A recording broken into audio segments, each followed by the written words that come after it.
فرمان جو ہیں اللہ تعالیٰ کا سن چکے ہیں۔ آیت نمبر 83 میں اللہ تعالیٰ پھر بنی اسرائیل کو اور اس وقت جو حضور کے زمانہ میں یہودی تھے اللہ تعالیٰ ان کو یاد کروا رہا ہے۔ فرمایا وَإِذْ أَخَذْنَا مِيثَاقَ بَنِي اسرائیل، اور جب ہم نے بنی اسرائیل سے وعدہ لیا، اس وقت کو یاد کرو جب ہم نے بنی اسرائیل سے وعدہ لیا، لا تعبدون الا اللہ، اللہ کے علاوہ کسی کو معبود نہیں بناؤ گے، کسی اور کی عبادت نہیں کرو گے، وبالوالدین احسانا، اور والدین کے ساتھ حسن سلوک کرو گے، وذی القربیٰ، اور رشتہ داروں سے، والیتامیٰ، اور یتیموں سے، والمساکین، اور مسکینوں سے، وقولوا للناس حسنا، اور تم جب بھی کرو گے لوگوں سے اچھی بات کرو گے۔ اللہ تعالیٰ یہ ان یہودیوں کو یاد کروا رہا ہے کہ تمہارے جو آباء و اجداد تھے ان سے تورات میں جو اللہ نے وعدہ لیا کہ تم نے اللہ کے علاوہ کسی کو معبود نہیں بنانا، کسی کے سامنے سر نہیں جھکانا، سجدہ صرف اللہ کو روا ہے، اللہ کے علاوہ کسی کے سامنے سجدہ نہیں کیا جا سکتا۔ تو فرمایا تورات میں یہودیوں یاد کرو اس بات کو کہ تمہارے آباء و اجداد بنی اسرائیل سے یہ وعدہ لیا تھا، اور ساتھ یہ بھی وعدہ لیا تھا کہ والدین کے ساتھ بھی اچھا سلوک کرو گے، رشتہ داروں کے ساتھ بھی اچھا سلوک کرو گے، یتیم اور مساکین کے ساتھ بھی اچھا سلوک کرو گے، کسی کے ساتھ برا سلوک تم نہیں کرو گے، اور جو کام کرنے والا ہے وہ ہے کہ لوگوں سے اچھی بات کرو، ہمیشہ احسن بات کرو، وَأَقِيمُوا الصَّلَاةَ، اور نماز کو قائم کرو، وَآتُوا الزَّكَاةَ، اور زکوٰۃ کو ادا کرتے رہو، ثُمَّ تَوَلَّيْتُمْ، پھر تم پھر گئے، یعنی کہ اتنے وعدے کرنے کے بعد، پیچھے بھی آپ سن آئے ہیں کہ بنی اسرائیل نے اللہ سے جتنے بھی وعدے کیے ان سے پھر گئے، اس پر پکے نہیں رہے، اور اللہ تعالیٰ یہاں پھر یاد کروا رہے ہیں۔ فرمایا ثُمَّ تَوَلَّيْتُمْ، پھر تم پھر گئے، إِلَّا قَلِيلًا مِّنْكُمْ، بہت تھوڑے تھے جو اس وعدے کو پورا کر سکے، وَأَنْتُمْ مُورِدُونَ، اور تم ہو ہی وعدے سے پھرنے والے، یعنی کہ اتنے وعدے کر چکے ہو اور ان سے تم پھر چکے ہو تو تم ہو ہی وعدوں کو توڑنے والے اور وعدے سے پھرنے والے۔ اب یہاں پہ ایک چیز جو اہم سمجھنے والی ہے کہ ایک ہے حقوق اللہ، اللہ کا حق ہے، وہ کیا ہے؟ عبادت کریں، نماز پڑھیں، زکوٰۃ ادا کریں، آپ روزے رکھیں، آپ حج و عمرہ کریں، استطاعت ہے، تو یہ ہیں اللہ کے حقوق جو آپ کے عبادات میں آتے ہیں۔ اللہ اپنا حق بیان کرنے کے فوراً بعد پھر حقوق العباد کا ذکر کر رہا ہے، اور حقوق العباد میں پہلی بات والدین کے ساتھ حسن سلوک کرنا ہے۔ قرآن مجید میں دیگر مقامات پر جہاں پہ اللہ نے اپنی عبادت کی بات کی ہے، ساتھ ہی والدین کے ساتھ حسن سلوک کرنے کی بات کی ہے۔ جس قدر اہمیت اللہ کی عبادت کی ہے اسی قدر اہمیت والدین کے ساتھ حسن سلوک کرنے کی ہے۔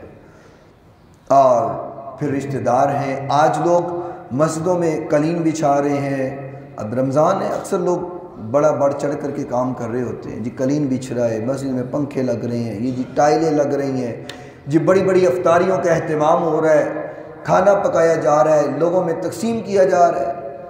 اور رشتہ داروں کا حال دیکھا جائے تو کئی لوگ ایسے ہیں ان کے اپنے رشتہ داروں کے گھروں میں فاقہ چل رہا ہوتا ہے۔ تو ایسی عبادت کیا عبادت کہ مسجد میں تو آپ نے لاکھ روپے کا قالین بچھا دیا اور اپنی بہن کو، اپنے بھائی کو جا کر کے پوچھا نہیں کہ تیرے گھر میں راشن بھی ہے کہ نہیں ہے۔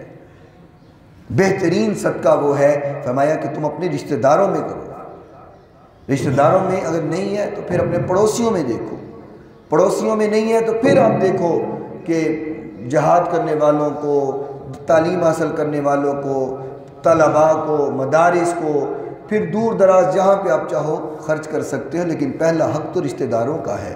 لیکن ہم جو حق ہے اس کو چھوڑ دیتے ہیں کیونکہ ہم نے یہ ٹھان لی ہے کہ شریعت کی ہمیشہ ہم نے الٹی چلنا، آقا کے فرمان کے مطابق نہیں چلنا، ہم نے ہمیشہ الٹی چلنا۔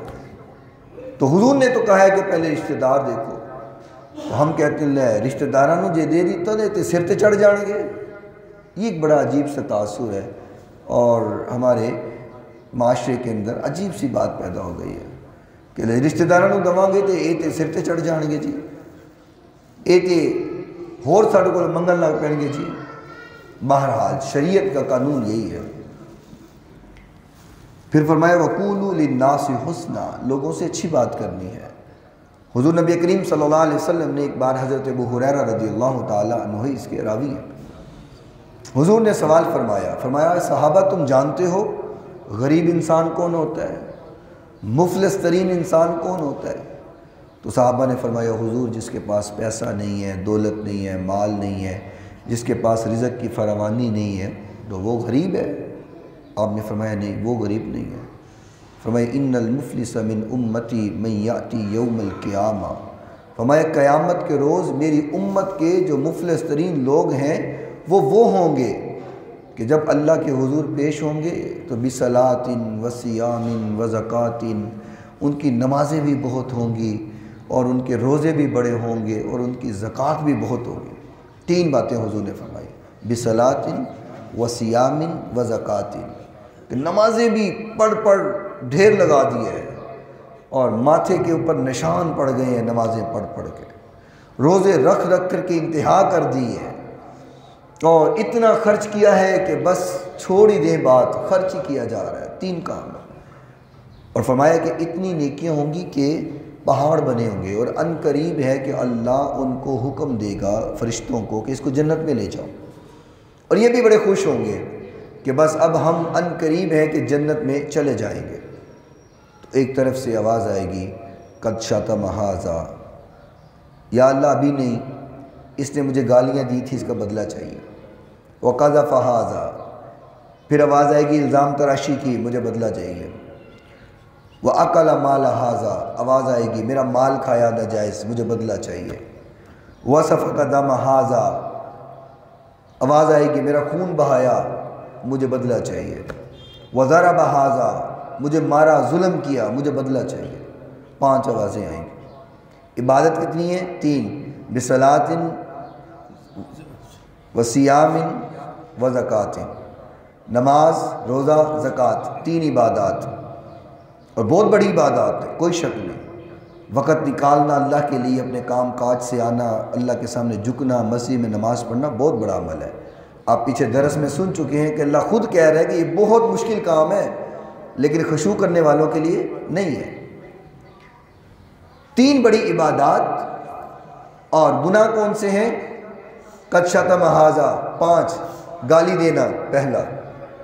اب یہ توجہ کرنا, گالی دینا, الزام لگانا, مال کھانا, خون بہانا, ظلم و زیادتی کرنا, 5 گناہ جن کو ہمارے معاشرے میں اہمیت نہیں دی جاتی. ہم سمجھتے ہیں کہ یہ چھوٹے چھوٹے گناہ ہیں, کوئی بات نہیں, خیر ہے. گالی کو گناہ نہیں سمجھتے, الزام تراشی کو گناہ نہیں سمجھتے. چلو قتل تو اس کو سمجھا جاتا ہے کہ بڑا جرم ہو گیا. ایک دوسرے کو مار دینا, تھپڑ مار دینا, مکہ مار دینا, ظلم و زیادتی کو ہم گناہ نہیں سمجھتے. ہوگا کیا؟ اللہ کہے گا کہ یہ جو بدلہ لینے والے آئے ہیں اب اس کے اعمال میں سے نیکیاں نکالو اور ان کو دینا شروع کر دو, کیونکہ اس دن بدلہ نیکیاں ہی ہیں. اس دن پیسہ, مال, دولت, سفارش تو ہے ہی نہیں. اس دن جو گناہوں کا بدلہ دینا پڑے گا وہ نیکیاں ہیں. اب نیکیاں دی جا رہی ہیں, جس کو گالیاں دی تھیں اس کو نیکیاں دے دی, جس پر الزام لگایا تھا اس کو نیکیاں دے دی. نیکیاں تقسیم ہو رہی ہیں, لوگ آ رہے ہیں میرا بھی بدلہ, میرا بھی بدلہ, میرا بھی بدلہ. اللہ کہہ رہا ہے اس کو بھی دو, اس کو بھی دو, اس کو بھی دو. اب جب آئے تھے تو نیکیاں کتنی تھی؟ پہاڑوں جیسے. اب ہوا کیا؟ بدلہ دیا جا رہا ہے, نیکیاں فنش, ختم, دی اینڈ. اور لوگ پھر باقی ہیں کہ اللہ بدلہ چاہیے, ابھی بھی بدلہ چاہیے. فرشتے کہیں گے یا رب العالمین اب تو نیکیاں ختم ہو گئی, اب کیا کریں؟ اللہ کہے گا کہ اب ان کے گناہ نکالو اور ان کے کھاتے میں ڈال دو. اب لوگ جب پورے ہو گئے, بدلہ پورا ہو گیا, تو اب یہ گناہ ان کے کھاتے میں ڈلے ہوئے تھے, یہ پہاڑ بن گئے ہیں. جب آئے تھے تو نیکیوں کے پہاڑ تھے, اب کیا ہوا؟ اب گناہوں کے پہاڑ بن گئے ہیں. تو اللہ کہے گا ثم طرح فی النار، ان کو گھسیٹ کر کے جہنم کے اندر پھینک دو۔ نمازیں بھی گئی، روزے بھی گئے، زکوٰۃ بھی گئی، کس کی وجہ سے؟ گالی دی، الزام لگایا، خون بہا کیا، مال کھایا، کسی پہ ظلم کیا۔ آج ہم سمجھتے ہیں ہم نے نماز پڑھ لی ہے بس جنت دا ٹکٹ ساری جیب چ آ گیا ہے، ہن سانو جنت چوں کڈ کوئی نہیں سکدا، اسی پکے جنتی ہیں۔ ہن اسی گال کڈیے، ماریے، ظلم و زیادتی کریے، حق کھا جائیے، تیاں دا حق مار جائیے، بھیناں دا حق مار جائیے، ہن جو مرضی کریے، اسی بھائی نماز پڑھدے ہیں، تہجد بھی نال تے اشراق بھی نال تے چاشت بھی نال تے اوابین دے نوافل بھی نال تے موقدہ تے غیر موقدہ تے ساری سنتا پڑھدے ہیں، ہن ساڈی خیر ہے، اسی پکے جنتی۔ دیکھو حضور کا فرمان عالی شان ہے کہ جن کو ہم گناہ چھوٹا چھوٹا سمجھتے ہیں، ان گناہوں کی وجہ سے نمازیں بھی گئیں، روزے بھی گئے اور زکوٰۃ بھی گئی۔ کیا سمجھ آئی کہ حقوق العباد میں اگر کمی رہ گئی ہے تو صرف حقوق اللہ پورا کرنے سے نجات نہیں ہونی، حقوق العباد کو بھی پورا کرنا ہے۔ تو بہرحال یہاں پہ اللہ تعالیٰ بنی اسرائیل کی بات کر رہا ہے، فرمایا ان سے کہا تھا کہ تم نے لوگوں سے اچھا سلوک کرنا ہے، اچھی بات کرنی ہے، نماز پڑھنی ہے، زکوٰۃ دینی ہے، لیکن تم پھر گئے اور تم ہو ہی وعدہ توڑنے والے۔ وَإِذَا أَخَذْنَا، اور جب ہم نے وعدہ لیا تھا بنی اسرائیل سے تورات میں، وَإِذَا أَخَذْنَا مِيثَاقَكُمْ، جب پکا وعدہ تم سے لیا تھا کہ لَا تَسْفِكُونَ دِمَاءَكُمْ، تم نے ایک دوسرے کا خون نہیں بہانا، قتل نہیں کرنا، وَلَا تُخْرِجُونَ أَنفُسَكُم مِّن دِيَارِكُمْ، اور کسی کو ان کے گھروں سے نہیں نکالنا، ثُمَّ أَقْرَرْتُمْ، اور تم نے اقرار کیا تھا کہ ٹھیک ہے ہم ایسا نہیں کریں گے، وَأَنتُمْ تَشْهَدُونَ، اور تم گواہ بھی ہو، یعنی کہ جو اس وقت حضور کے زمانے میں یہودی موجود ہیں ان کو کہا جا رہا ہے کہ تورات میں جو وعدے لیے گئے تمہارے بڑوں سے، تمہارے آباء و اجداد سے، تم اس کے گواہ ہو، تمہیں پتہ ہے یہ وعدے لیے تھے۔ ثم انتم ہؤلاء تقتلون انفسکم، تو تم پھر وہی کام کرنے لگ گئے جس سے تمہیں منع کیا تھا، تمہیں روکا تھا قتل نہیں کرنا، تم پھر قتل کرنے لگ گئے اپنی جانوں کو۔ وتخرجون فریقا منکم من دیارہم، اور ایک گروہ دوسرے گروہ کو ان کے وطن سے نکالنے بھی لگ گیا، جو اللہ نے وعدے لیے تھے تم اس کے خلاف کرنے لگ گئے۔ تظاہرون علیہم بالاسم والعدوان، اور تم مدد کرتے ہو جو برا کرتے ہیں ان کی، جو زیادتی کرتے ہیں ان کی تم مدد کرتے ہو، یعنی کہ جو گروہ قتل کرنے والا ہے یا جو گروہ دوسرے گروہ کو نکالنے والا ہے تم اس کی ظالم کی مدد کرتے ہو، کیوں؟ کہ کل مجھے ضرورت پڑے گی تو یہ میرے کام آئے گا۔ اس وقت گروہ بن گئے ہوئے تھے اور ایک دوسرے کی وہ مدد کرتے تھے کہ اگر یہ میرے تے حملہ کرے گا تو میری مدد کرنی ہے، وہ میرے تے کرے گا تو میں تیری مدد کراں گا۔ اس طریقے سے یہ گروہ ایک دوسرے کی مدد کرتے تھے، اور اگر جس گروہ سے اس کی یاری یا دوستی ہے وہ ظالم ہے پھر بھی اسی کی مدد کرتے تھے۔ تو فرمایا کہ تم گناہ کے اوپر ایک دوسرے کی مدد کرتے ہو۔ وَإِن يَأْتُكُمْ أُسَارَىٰ تُفَادُوهُمْ وَهُوَ مُحَرَّمٌ عَلَيْكُمْ إِخْرَاجُهُمْ، فرمایا کہ اگر وہ قیدی ہو جائیں تمہارے پاس آئیں تو بدلہ دے کر چھڑا لیتے ہو، اور ان کا نکالنا تم پر حرام ہے، یعنی کہ مخالف گروہ بھی ہے، اس کا اگر بندہ پکڑا گیا ہے تو پھر کیا کرتے ہیں، پیسے دے کے اس کو چھڑا لیتے ہیں۔ میں حالانکہ تمہارے پاس وہ پہلے ہوتا تو تم اس کو قتل کر دیتے، اب وہ پکڑا گیا تو تم خود اس کو پیسے دے کے چھڑا رہے ہو، تو یہ تو تمہارے اوپر وَهُوَ مُحَرَّمٌ عَلَيْكُمْ إِخْرَاجُهُمْ، ان کو نکالنا تو تمہارے اوپر حرام ہے، تم پھر وہی کام کرتے ہو۔ أَفَتُؤْمِنُونَ بِبَعْضِ الْكِتَابِ وَتَكْفُرُونَ بِبَعْضٍ، اور کیا خدا کے کچھ جو حکم ہیں احکام ہیں کچھ پر تو تم ایمان لاتے ہو، کتاب کی کچھ باتوں پر ایمان لاتے ہو، وَتَكْفُرُونَ بِبَعْضٍ، اور کچھ کو چھوڑ دیتے ہو، یعنی کہ جو دل کرتا ہے وہ مان لی اور جو نہیں دل کیا وہ چھوڑ دی۔ وہ جیسے کوئی بندہ ہے نا، میں نے کہا نماز نہیں پڑھتا، کہتا جی قرآن نے کہا ہے کہ لا تقربوا الصلاۃ، نماز کے پاس نہیں آنا، نماز کے قریب نہ جاؤ۔ میں کہا ادھی پڑھ دے، اگے نہیں پڑھے وانتم سکارا، نشے دی حالت نہیں، کہنا پہلے ادھی تے عمل کر لواں پھر ادھی تے عمل کر لوں، یعنی کہ آدھی آیت پہ پہلے عمل کر لوں پھر آدھی پہ کروں گا۔ تو میں کہ اپنی مرضی دا یعنی کہ کوڑا کوڑا تھو تھو اور میٹھا میٹھا ہپ ہپ، جو دل کو بات لگے وہ مان لو، جو دل کو نہ لگے وہ چھوڑ دو. یہ تو کوئی قانون نہیں ہے، یہ شریعت تو نہیں ہے. تو اللہ ان سے بھی یہی کہہ رہا ہے کہ جو یہودی تورات میں بھی یہی کرتے تھے، جو آج ہمارے لوگ قرآن کے ساتھ یہ سلوک کر رہے ہیں کہ آیت کا جتنا حصہ میری مرضی کے مطابق ہے اس کو مان لیا جائے گا، اور جتنا حصہ میری مرضی کے مطابق نہیں ہے اس کو چھوڑ دیا جائے گا. اور اسی کو بنیاد بنا کر فساد اور فتنے کو پھیلایا جا رہا ہے. آدھی آدھی آیت کو پڑھ کے، پوری نہیں پڑھنی، آدھی آیت کو پڑھنا ہے اور اس کے اوپر استدلال کر کے لوگوں کے اوپر کفر کے فتوے لگانا شروع کر دینے ہیں. تو یہودی بھی یہی کام کرتے تھے. اللہ کہہ رہے کہ تم کچھ پر ایمان لاتے ہو اور کچھ کو چھوڑ دیتے ہو. فما جزاء من يفعل ذلك منكم الا خزي في الحیات الدنیا. تو جو تم میں سے ایسا کرے اس کا بدلہ کیا ہے، کیا اس کو ملنا ہے، مگر یہ کہ وہ دنیا میں ہی رسوا ہو جائے گا، دنیا میں ہی ذلت اور خاری اس کا مقدر بن جائے گا، کیونکہ اللہ کے احکام کو چھوڑا جا رہا ہے. اور پھر وہ قبیلے جو یہ حرکت کرتے تھے وہ رسوا ہوئے، تباہ و برباد ہوئے. وَيَوْمَ الْقِيَامَةِ يُرَدُّونَ إِلَىٰ أَشَدِّ الْعَذَابِ. اور فرمایا قیامت میں سخت ترین عذاب ان کو دیا جائے گا، وہ سخت ترین عذاب لیں گے. وَمَا اللَّهُ بِغَافِلٍ عَمَّا تَعْمَلُونَ. تو فرمایا اللہ تمہاری ان حرکتوں سے غافل نہیں ہے. یہ جو تم حرکتیں کر رہے ہو، یہ جو تم نے عمل زندگی کا بنایا ہوا ہے، جو دستور بنایا ہوا ہے، اللہ اس سے غافل نہیں ہے. ہر چیز اللہ کے احاطے میں ہے، اللہ کے علم میں ہے. اولئک الذین اشتروا الحیات الدنیا حیات الدنیا بالآخرہ.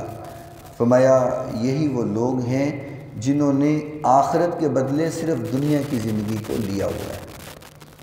وہ صرف دنیا کو اہمیت دیتے ہیں، بس دنیا مجھے مل جائے.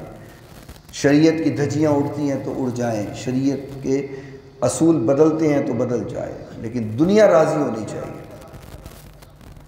فرمایا تم نے، یہی وہ لوگ ہیں جو دنیا کو خرید لیا آخرت کے بدلے. فلا یخفف عنہم العذاب. فرمایا ان کا جان لو کہ عذاب ہلکا نہیں کیا جائے گا. ولا هم ینصرون. اور یہ لوگ مدد بھی نہیں کیے جائیں گے. وَلَقَدْ آتَيْنَا مُوسَى الْكِتَابَ. اللہ اب پھر بنی اسرائیل کو وہ جو نعمتیں ہیں وہ یاد کروانے لگا ہے. فرمایا وَلَقَدْ آتَيْنَا مُوسَى الْكِتَابَ. یاد کرو کہ بے شک ہم نے موسیٰ کو کتاب دی، تورات، چونکہ یہودیوں کے کہنے پر ملی تھی. وہ بار بار کہتے تھے کتاب لاؤ کتاب لاؤ کتاب لاؤ. تو فرمایا یاد کرو ہم نے موسیٰ کو کتاب دی. وَقَفَّيْنَا مِن بَعْدِ بِالرُّسُلِ. پھر اس کے بعد مسلسل انبیاء آتے رہے، رسول آتے رہے، ایک پھر دو پھر تین پھر چار. بنی اسرائیل میں اللہ تعالیٰ کے سب سے زیادہ نبی اور رسول آئے. تو فرمایا اس کے بعد رسول آتے رہے. وَآتَيْنَا عِیسَیٰ ابْنَ مَرْیَمَ الْبَیِّنَاتِ وَأَیَّدْنَاهُ بِرُوحِ الْقُدُسِ. اور ہم نے عیسیٰ بن مریم کو کھلی نشانیاں عطا کی، کھلی نشانیوں سے حضرت عیسیٰ علیہ السلام کو نوازا. وَأَیَّدْنَاهُ بِرُوحِ الْقُدُسِ. اور جبریل امین کے ذریعے سے اور پاک فرشتوں کے ذریعے سے تمہاری مدد کی گئی. أَفَكُلَّمَا جَاءَكُمْ رَسُولٌ بِمَا لَا تَهْوَىٰ أَنفُسُكُمُ اسْتَكْبَرْتُمْ. اور جب تمہارے پاس رسول آ گئے اور جو کچھ وہ احکام لے کر کے آئے تو تم نے اپنی نفس اور اپنے خواہشات کے مطابق ان رسولوں کی باتوں کو جھٹلا دیا، اس کا انکار کر دیا اور تکبر کیا تم نے. فَفَرِيقًا كَذَّبْتُمْ. اور تم نے نہیں مانا، جھٹلایا، انکار کر دیا. وَفَرِيقًا تَقْتُلُونَ. اور تم نے بعض رسولوں کو شہید کر دیا. وَقَالُوا قُلُوبُنَا غُلْفٌ. تو وہ یہودی کہنے لگے کہ اوہو ہمیں تو پتہ ہی نہیں ہے یہ کیا ہو گیا ہے، ہمارے تو دلوں پہ پردہ پڑا ہوا ہے، یہ جو کچھ ہوا یہ ہم نے جان بوجھ کے نہیں کیا، ہمارے دلوں پہ پردہ ہے، ہمیں سمجھ نہیں آئی کیا کرنا تھا کیا نہیں کرنا. یعنی کہ اب یہ بہانہ بنانے لگے نا. آج ہم بھی کوئی عمل نہ کرے تو کہتے ہو جی سانوں تو پتہ ہی نہیں سی، بس جنہیں وڈیاں ویکھیا کرتے ہیں سانوں تو پتہ ہی کوئی نہیں۔ بھئی کیوں نہیں پتہ؟ دنیا کی ایک ایک چیز کی تم تحقیق کرتے ہو کہ جی نویں ماڈل دا موبائل کیڑا ہے، ان دے فیچر کیڑے نے، ہمیں یہ تو پتہ ہے۔ نویں موٹر سائیکل کیڑی آئی ہے، ان دے فیچر کیڑے، کیڑی کمپنی دی گڈی اچھی ہے، یہ تو سانوں پتہ ہے۔ دنیا کی چیزوں کی ہم بڑی تحقیق کرتے ہیں، کون سی اچھی ہے، کس کے فیچر اچھے ہیں، کون سی چیز اعلیٰ کوالٹی کی ہے، یہ چائنا کی ہے یا پاکستان کی ہے یا انڈیا کی ہے یا جاپان کی ہے، ہمیں ان ساری باتوں کا پتہ ہے۔ تو جب بات دین کی آتی ہے جی سانوں تو پتہ ہی کوئی نہیں۔ اور اس سے اگلی بات کرتے ہیں، او جی کی کریے مولوی آپس سے لڑتے رہتے، سانوں تو سکھاندے ہی کچھ نہیں، سانوں تو سکھاندے ہی کچھ نہیں۔ تو سکھائیں کیا؟ تمہیں گھر آ کے سکھائیں؟ جب تم خود نہ سیکھو گے تو تمہیں کیسے سکھائیں؟ تمہیں وہ کھینچ کے سکھائیں؟ کھینچتے تو ہمیں ہیں ہی کہ بھائی بیٹھ جو درس ہے۔ اب آپ خود اندازہ لگا لیں کہ نماز عصر میں کتنی عوام تھی اور سننے والے آپ کتنے ہیں۔ اذانیں دے دے کر کے بلاتے ہیں اور کھینچتے تو ہیں کہ بھائی آؤ دین سیکھو، آؤ کوئی قرآن کی بات سیکھ لو، آؤ کوئی حضور کا فرمان سیکھ لو۔ تو وقت تو ہمارے پاس نہیں ہوتا نا۔ اور مولوی صاحب تسی تے ویلے ہو، سانوں تے سر کھل ویل نہیں، ایسے کہتے ہیں سانوں تو سر کھل ویل نہیں۔ تسی مولوی تسی مسیح جو گئے ہو، تانوں تو اور کام ہی کوئی نہیں، تسی تے یہ کرنا ہے، پر ساڈے کول ٹائم کوئی نہیں۔ میں اکثر ایک بات کیا کرتا ہوں کہ جو لوگ یہ کہتے ہیں نا کہ جی سانوں سر کھل کر نویل نہیں، سانوں تے کھان پین نوں ٹائم نہیں لگتا ہے بابا جی، ساڈے کول ٹائم کتنے نماز واسطے، قرآن واسطے، ساڈے کول تے ویلا ہی کوئی نہیں، وقت ہی کوئی نہیں۔ تو جب پھر اللہ وقت نکالتا ہے نا اس کا، یعنی کئی ایسے لوگ دیکھے ہیں جب ان کو نیکی کا حکم دیا جاتا ہے اس ٹائم ہی کوئی نہیں جی، سر کھل کر نویل کوئی نہیں ساڈے کول۔ تو پھر جب اللہ اس کو گراتا ہے، پھر ہسپتال میں پڑا ہوتا ہے نا، تو پھر اللہ اس کا ٹائم نکالتا ہے، تو پھر اللہ کو یاد کرتا ہے، پھر لمبی لمبی دعائیں بھی ہوتی ہیں، پھر مولوی صاحب کو بلا کر کے قرآن خوانی بھی کروائی جا رہی ہے، پھر سپارے بھی پڑھائے جا رہے ہیں، پھر بڑے بڑے پروگرام اور محفلیں بھی کروائی جا رہی ہیں۔ میں کہا ہن کی ہویا ہے؟ تیرے کو تو سر کھل کر ویل نہیں سی، رب ہن تیرا ٹائم کڈیا کہ نہیں کڈیا؟ ہن منجی تے پہ ہیں، ہسپتال پہ ہیں، چارپائی تے پہ ہیں، بیمار پہ ہیں، پتہ لگتا ہے ادھر سے بندہ اچھا خاصا گیا جی فالج ہوا، چارپائی پہ پڑ گیا، مہینوں مہینے چارپائی پہ پڑا ہوا ہے۔ تو جب انسان اللہ کے لیے وقت نہیں نہ نکالتا، پھر اللہ اس کو اس قابل کر ہی دیتا ہے کہ اس کا وقت نکل آئے، اس کا وقت پھر نکل آتا ہے، اللہ اس کا وقت نکلوا لیتا ہے۔ اللہ کہتا ہے کتنا وقت نہیں نکالو گے، میں پھر تیرا وقت خود ہی نکال لیتا ہوں۔ تو پھر پڑا ہوتا ہے بندہ۔ تو اس لیے اس سے پہلے کہ اللہ ہمیں ایسا کرے کہ پھر ہم اللہ کو یاد کریں، یا اللہ ہمیں نصیحت ایسی دے کہ پھر ہم مجبور ہو کر کے اللہ کو یاد کریں، تو بہتر ہے کہ ہم پہلے ہی اللہ کو یاد کر لیں، وہ وقت اللہ کے لیے پہلے ہی نکال لیں۔ تو ہمارے پاس تو وقت ہوتا ہی نہیں ہے، اور اگر نکالتے بھی ہیں وقت تو اس کو ہم یہ نہیں نکالتے کہ کچھ سیکھ لیں، ہم ایک دوسرے کی نکتہ چینی کرنے کے لیے وقت نکالتے ہیں، فلانے نے ایک کیتا تو فلانے نے ایک کیتا، نکتہ چینی، ایک دوسرے کی خامیاں، ایک دوسرے کی غلطیاں نکالنا اور پھر اس کو اویزہ کرنا، ہمارا کام یہ ہوتا ہے۔ حالانکہ شریعت یہ ہمیں نہیں کہتی ہے، وقت نکالو اور خالصتاً اللہ کی رضا کے لیے وقت نکالو اور اپنے دل کو صاف کرو، اس دل میں صرف اللہ کی یاد ہو، ذکر مصطفیٰ ہو، اپنے دل کو صاف کرنا ہے۔ اور دل کو صاف کرنے کا طریقہ یہ ہے کہ انسان رویا کرے، آنسو بہایا کرے، اللہ کے سامنے گڑ گڑائے۔ فرمایا کہ جب انسان ایک گناہ کرتا ہے اس کے دل کے اوپر ایک کالا نقطہ لگ جاتا ہے، پھر دوسرا گناہ کیا، دوسرا لگ گیا، تیسرا کیا، تیسرا لگ گیا، چوتھا کیا، چوتھا لگ گیا، حتیٰ کہ انسان گناہ پر گناہ کرتا چلا جاتا ہے تو آہستہ آہستہ اس کا دل سیاہ ہو جاتا ہے۔ اب جب دل سیاہ ہو جاتا ہے تو پھر اس کو نیکی نیکی نہیں لگتی اور گناہ گناہ نہیں لگتا۔ اور آج ہمارے معاشرے کا حال یہ نہیں ہے، کوئی نماز نہیں پڑھتا تو کبھی اس کے دماغ پہ گراں گزرا ہے کہ میں نماز نہیں پڑھتا تو غلط کر رہا ہوں۔ ہمارے گھر میں کوئی نماز نہ پڑھ رہا ہو، میں مسجد آ گیا ہوں لیکن گھر والے نماز نہیں پڑھتے، کبھی ہمارے دل میں یہ بات آئی ہو کہ وہ نماز نہیں پڑھتے، کتنا غلط کر رہے ہیں؟ نہیں، اس کی ریزن کیا ہے کہ ہمارے دل سیاہ ہو چکے ہوئے ہیں۔ ہمارے سامنے کوئی گناہ کر رہا ہے ہمیں کوئی فرق نہیں پڑتا، وہ کرتا جائے، ہمیں احساس نہیں ہوتا کیونکہ ہمارا دل سیاہ ہو چکا ہوا ہے، دل کالا ہو گیا ہوا ہے۔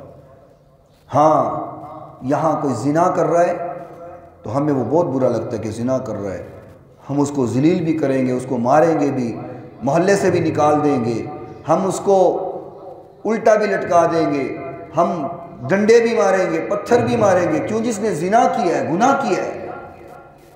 تو کوئی نماز نہیں پڑھتا، کبھی ہم نے اس کو کچھ کہا ہے؟ حالانکہ نماز نہ پڑھنا یہ زنا کرنے سے زیادہ گناہ ہے۔ کوئی شراب پیے تو ہم اس کو بڑا ماریں گے، شرابی ہے، کڈو انہوں محلے چو باہر، انہیں سارے محلے دا ماحول خراب کر دیتا ہے، یہ شرابی ہے، اس کو نکالو، یہ بہت برا ہے، شراب پیتا ہے، نشہ کرتا ہے۔ تو بے نمازی کو کچھ نہیں کہتے، حالانکہ بے نمازی اس شرابی سے زیادہ برا ہے۔ کوئی چوری کرتا ہے، ہم اس کو پکڑتے ہیں، مارتے ہیں، تھانے میں دے دیتے ہیں، اس کے بعد پرچہ کٹوا دیتے ہیں، اس نے چوری کی ہے، بہت گناہ گار ہے۔ لیکن چوری کرنا نماز چھوڑنے سے چھوٹا گناہ ہے، بے نمازی اس سے بڑا گناہ گار ہے۔ تو ڈاکہ مارے تو اس کو پکڑا جائے، ڈاکہ مارتا تو لوگ اس کو پکڑ کے ویسے مار دیتے ہیں، مار مار کے، کوئی پتھر مارتا ہے، کوئی ڈنڈے مارتا ہے، کوئی مکے مارتا ہے، کوئی ٹانگے مارتا ہے، کوئی فائر مار دیتا ہے، مار ہی دیتا ہے، اس نے ڈاکہ مارا ہے۔ حالانکہ بے نمازی ڈاکو سے زیادہ بڑا مجرم ہے۔ تو ہم ان کو تو سمجھتے ہیں کہ بڑے گناہ گار ہیں، لیکن بے نمازی کو نہیں سمجھتے کہ گناہ گار ہے۔ فرمایا یا ایھا الذین آمنوا قوا انفسکم واہلیکم نارا، اے ایمان والو تم اپنے خود کو اور اپنے گھر والوں کو آگ سے بچاؤ۔ قوا انفسکم واہلیکم، اپنی نفس کو اور اپنے گھر والوں کو آگ سے بچا لو، جہنم سے بچا لو۔ تو یہ جو دلوں پہ ہماری مہریں لگ گئی ہیں، دل سیاہ ہو گئے ہیں، تو اس کو ایک ہی طریقہ صاف کرنے کے لیے کہ انسان جس قدر ہو سکتا ہے اللہ کے سامنے روئے، آنسو بہائے اور رو کر کے اپنے رب کو منائے، پھر دل صاف ہو جاتا ہے۔ جب دل صاف ہوتا ہے پھر اس کو گناہ گناہ لگتا ہے، اس کو نیکی نیکی لگتی ہے۔ تو بہرحال نیکی کرتے ہوئے اپنی حیل و حجت کو قائم نہیں کرنا چاہیے۔ ہاں غلطی ہوئی ہے تو اس کو مان لینا چاہیے کہ میری غلطی ہے، کبھی اس پہ ڈٹ نہیں جانا چاہیے۔ یہ یہودیوں کا طریقہ کار رہا ہے، یہودی یہی کہتے تھے وَقَالُوا قُلُوبُنَا غُلْفٌ، ہمیں تو کچھ پردہ ہی نہیں تھا، پتہ ہی نہیں تھا، ہمارے تو دلوں پہ پردے پڑ گئے تھے۔ اللہ کہتا ہے بَلْ لَعَنَهُمُ اللَّهُ بِكُفْرِهِمْ، پردے نہیں تھے، ان کے دلوں پہ لعنت پڑ گئی تھی۔ بَلْ لَعَنَهُمُ اللَّهُ، اللہ کی ان پہ لعنت پڑ گئی تھی، بِكُفْرِهِمْ، اس وجہ سے کہ وہ انکار کرتے تھے، اس وجہ سے کہ وہ کفر کرتے تھے۔ فَقَلِيلًا مَا يُؤْمِنُونَ، اور ان میں بہت تھوڑے ہیں جو ایمان لانے والے ہیں، بہت تھوڑے ہیں جو ایمان کو قبول کرنے والے ہیں۔ وَلَمَّا جَاءَهُمْ كِتَابٌ مِّنْ عِنْدِ اللَّهِ، اور جب ان کے پاس اللہ کی کتاب آئی، مُصَدِّقٌ لِمَا مَعَهُمْ، اور ساتھ وہ جو اس کی تصدیق کرنے والی ہے، وَكَانُوا مِن قَبْلُ يَسْتَفْتِحُونَ عَلَى الَّذِينَ كَفَرُوا، تو اس سے پہلے وہ اسی نبی کا وسیلہ بناتے تھے اور کافروں پر فتح مانگتے تھے۔ فَلَمَّا جَاءَهُم مَّا عَرَفُوا كَفَرُوا بِهِ، اور جب وہ تشریف لے آئے ان کے پاس پہنچ گئے جس کو وہ جانتے بھی تھے، پہچانتے بھی تھے۔ عرفو، تعارف تھا، جان پہچان میں تھے، جیسے تورات، زبور، انجیل میں انہیں پڑھ چکے تھے۔ کفروا بہ، پھر انکار کیا، پھر نہیں مانا۔ فلعنۃ اللہ علی الکافرین، تو اللہ تعالیٰ نے ایسے کافروں پر لعنت ڈال دی، ان کو لعنتی قرار دے دیا۔ تو آج کے سبق میں سورہ بقرہ کی آیت نمبر 99 تک ہم نے سبق کو پڑھا ہے۔ اللہ تعالیٰ ہمیں قرآن و حدیث کو سمجھنے کی اور عمل پیرا ہونے کی توفیق عطا فرمائے۔ وآخر دعوانا ان الحمد للہ رب العالمین۔